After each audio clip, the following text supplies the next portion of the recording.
And for lovers of pure Chardonnay expression, we have the Blanc de Blanc of the year 2025. This year it is the 2020 Henry and Kaye Blanc de Blanc, a wine of finesse and quiet power with citrus and toasted brioche in perfect harmony. Hello, my name's Henry Laithwaite. I am co-founder of Henry and Kaye with my wife Kay. We're based in Marlow on the River Thames in Buckinghamshire in the UK. I also happen to be head winemaker. We've been going for about 16 years now. We planted the vineyard in 2010. Previously to that, I spent 15 years focusing on red wine production in McLaren Vale, the Barossa, and mostly Bordeaux as well.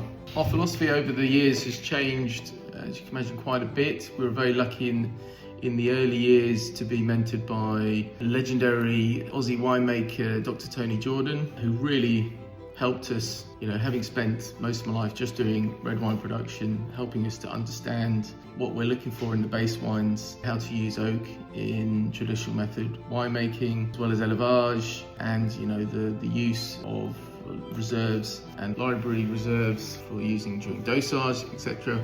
So he was pretty instrumental in getting us to understand the fundamentals of sparkling wine production. Sadly, he passed away in 2019, but our methods have continued to develop, probably as a result of us moving to organic certification.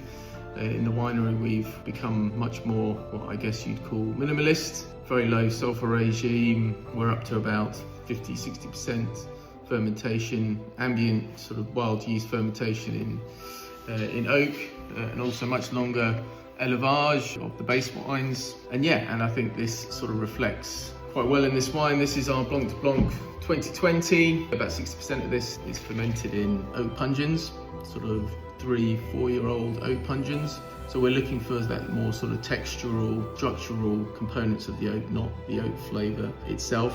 Arguably more importantly, the vintage 2020 is up there as one of the best vintages the UK's ever had. Notable for its low yield, combined with a very hot summer and autumn, which really sort of concentrated up the fruit, which sometimes can be not a great thing for sparkling wine, but it doesn't seem to have a negative impact. So it's very expressive, much more sort of ripe, open, soft fruit, less of this sort of austere sort of Chardonnay character that you can get in the UK. Well, the story behind this wine is when we planted the vineyard, we weren't actually ever planning to do a Blanc de Blanc. We were so focused on mastering Pinot Noir, but when you start growing these varieties, you quickly fall in love with Chardonnay. If Pinot's the fickle, troublesome child, then Chardonnay just behaves. It just does exactly what you want. The Champenois say every year is a Chardonnay year, and I sort of understand that. But, I think it's at its best in the really hot years. So 2013 was the first one we ever did, mostly because the vines were quite stressed and they got quite ripe.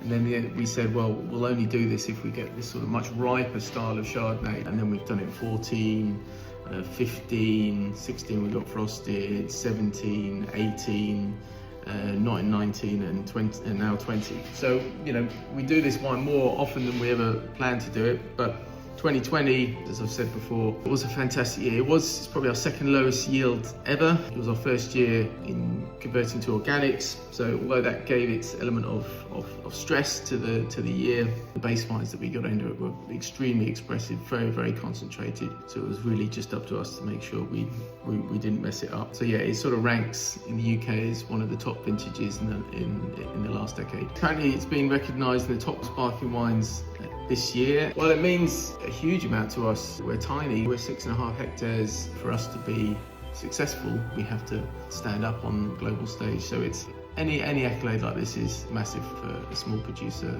like us.